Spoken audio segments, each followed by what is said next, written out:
I built it! Oh.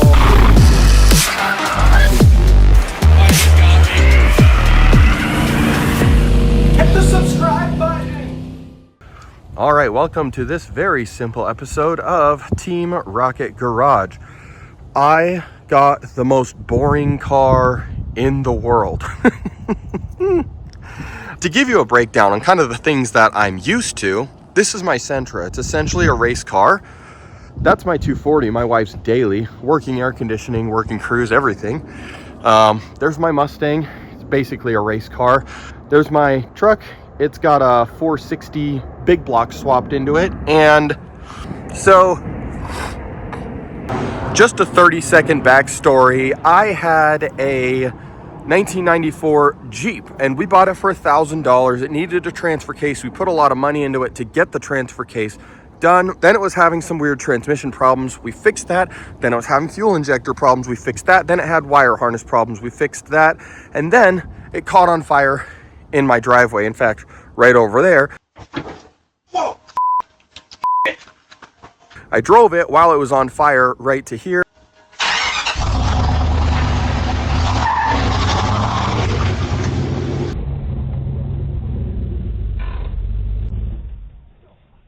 Then put it out with the hose, and then I decided, you know what, I put it up, slight fire damage, might drive it home, probably trailer it, whatever. Dude offered me this and I decided, heck yeah. So here we are. This is my 1994 Buick Park Avenue with 147 original miles, and I'm going to show you how cool it is. First off, we have a key fob on a 1994, and it even tells you how to use it on the back. It's not the most complicated of things, but so we'll start with the driver's door. Now I think this needs the hinges adjusted or something, because I did notice just a little bit of like, where is it? Oh, I don't know. I think that the door had like a little wrinkle in it. Anyways, if we come in here, we've got our Buick. Oh, steering wheel lock. Look at that. So we've got an airbag here, airbag there, electric. Oh, and look at that. Anti-lock brakes. Now, this bad girl has a special security system. There's that GM like little security code key insert right there. Oops, there we go. So we've got our stereo here. This is not like a special stereo, no Bose, Jensen, whatever. Just says Delco, which is GM's stuff. But it does sound really good.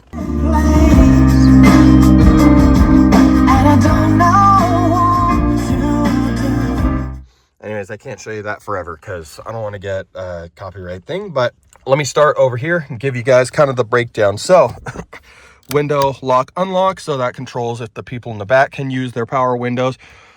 Back windows, front windows, that is incredibly disgustingly dirty down there.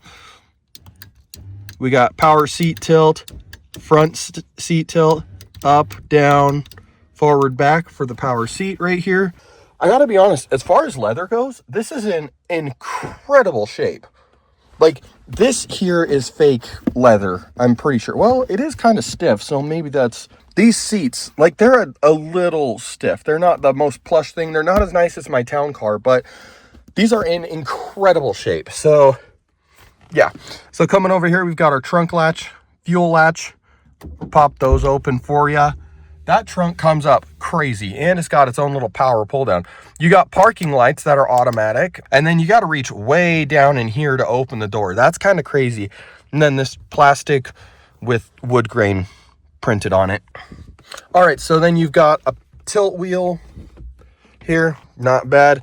I like that it's a little different from the Fords. The Fords have their tilt point like way up here, so you're just changing the angle of the wheel, not the actual like up down very much. Apparently this has the Dynaride suspension. I'll have to figure out what that means. You got our full instrument cluster, which is cool.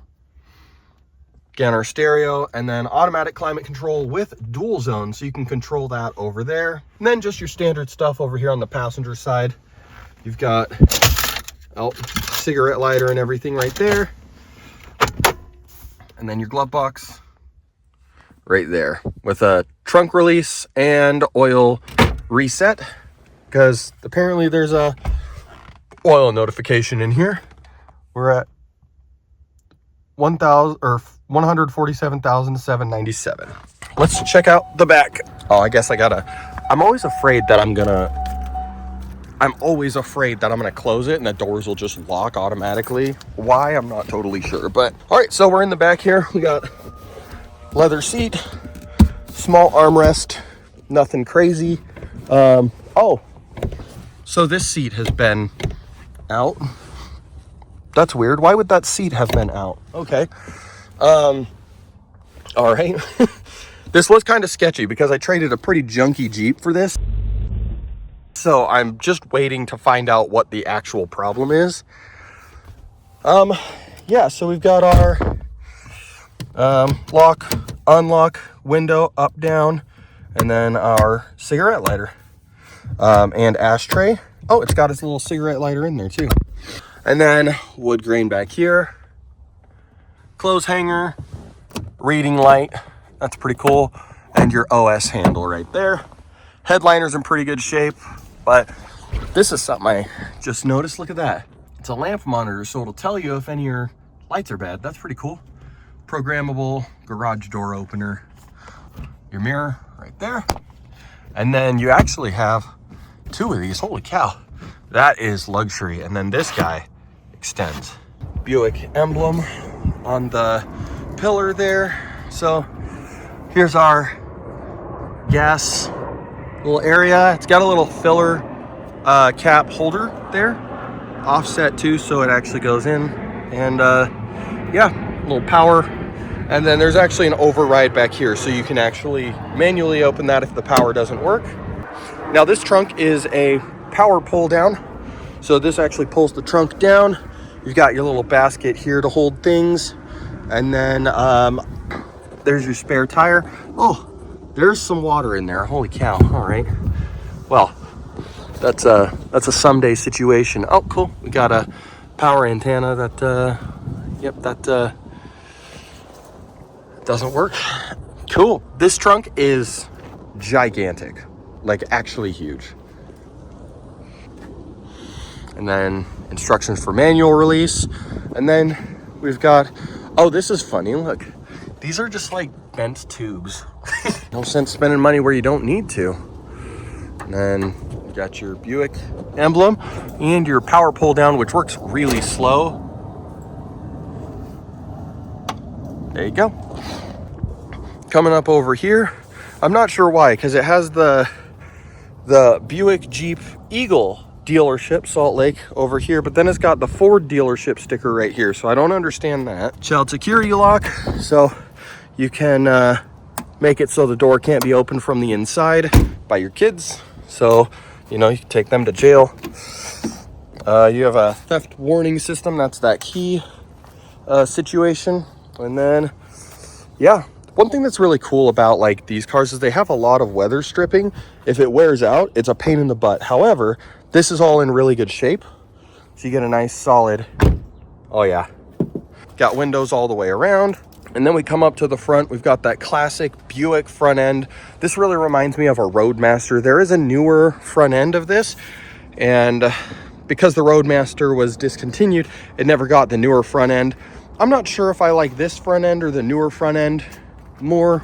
This is a cut hazard, I guess, but we've got a simulated metal bumper, maybe? Oh no, that's like a real actual thick metal bumper right there. That's pretty cool. It's just molded into it, so you still get that tough American whatever. So let's pop the hood here. You got your little hood pop right here, and this is insanely easy. I'm gonna do it with my pinky. Look at that. All right, and then here's the engine. Now, I've looked at Regals, and then what's the other one? Like the Bonneville, the medium-sized one. So the Park Avenue is the big one, the big front-wheel drive Buick. And their engines all were like kind of tight, but like just take a look at how isolated that engine is. It's just floating in the middle of nowhere. So that's pretty cool. Should be easy to work on. You got your belt stuff all right here. In worst case scenario, you just pop that engine mount off. Then you got literally as much room as like a rear wheel drive car, so that's pretty cool. Power steering right here, coils right there, air conditioning service right there, battery right here. Oh, that's loose. And then, okay.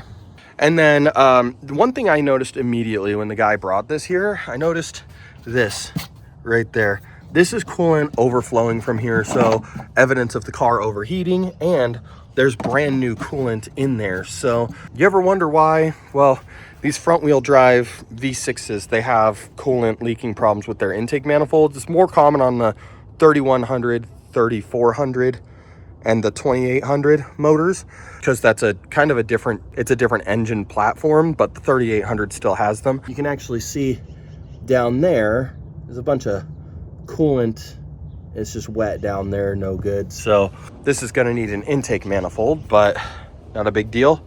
If we come over to this side of the engine here, you can see the ECU, the brake master cylinder, which maybe has been replaced at some point or another.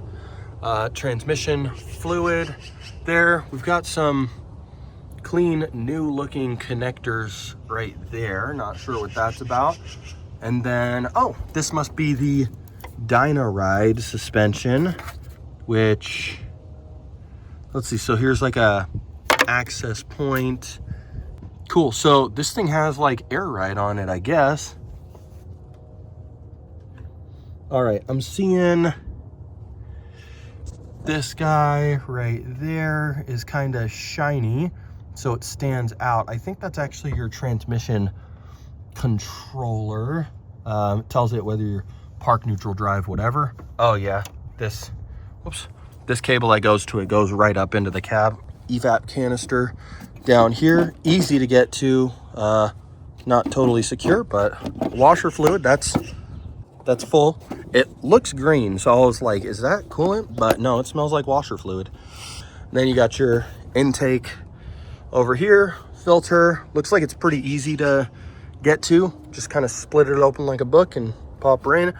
Mass airflow sensor, this guy, your throttle linkage plate, and all these vacuum lines. Oh yeah, look at those. Those need to be replaced. If they're not leaking, they will. Let's go ahead and start it up. Got your keys here with your lock. And like I said, I mean, even like these driver's seats, they can get pretty rough, but like, dude, that'll clean up. This thing is Minski's, dude. So, full disclosure, I have not ever heard this thing run cold. So if this starts up and has like a rod knock or something, it's probably what the dude was like trying to get out of. I'm hoping he was just trying to get out of that like intake leak. That's why he was trading me, like, oh yeah, like you can have this car, it's good, you know. But I'm forthright with issues, but I know not everybody is quite as honest as I would like. And oh, and then last night he pulled up right here, parked the car like really weird. The car, he like drove it here on fumes. This car ran out of gas, like pulling up here. Absolutely crazy. So we get in to start it and nothing. We put gas in it, fired right up. So anyways, here we go. We're cold. Oh, okay. We got, what's that, 60? Cool. I can't hear anything obvious, so we'll, yeah, there's a little bit of white coming out of here. That's that coolant. Probably a bunch of that burning off. Leaked in overnight. See how it looks like steam, but I can smell it. All right, I hear a pulley. Not bad. A lot of this will just clean up. Dude, this thing's,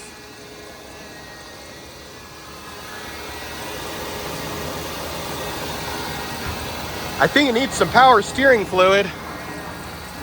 Might quiet that down. Oh, brother. Yeah, there's a power steering leak. That's all bubbly in there. Oh, that might just have a bad pump. It says that it's got, let's see. Yeah, it's on the cold full mark. Well, might need an actual steering pump on this to get rid of that, but the good thing is there's two hydraulic pumps on an engine like this, the transmission pump and then the steering pump. If you hear that whine, it can either be the steering pump or the transmission pump, and you don't want it to be that transmission pump. That steering pump is right there, no big deal.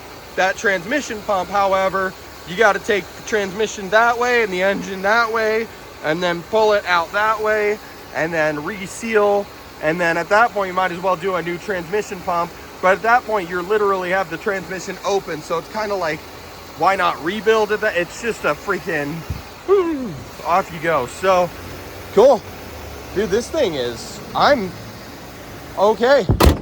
Oops, wow, that was really hard. Let's just give her a quick little rev, a cold rev here.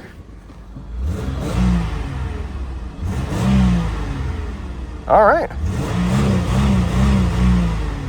Dude, bounce limiter, sick. The security light is on. I wonder what that's about. Well, there's no check engine light though. Cool. It's kind of a chilly morning, so I'm sorry about the appearance and any of my like sniffles. It's just a cold morning, but tell me what you think about the Buick. Tell me, should we keep it? I like it. I think it's cool. Like, it's like the perfect boring car, right? Like, no one's gonna see that and try to steal it. No one's gonna care, but also, like, it's like crazy nice. So, I don't know. Comment below if you think I should keep it. Let me know what the Dyna Ride is. If you know anything about that, is that just like airbags on the rear, that's it? Or is it more complicated than that? I haven't looked under it.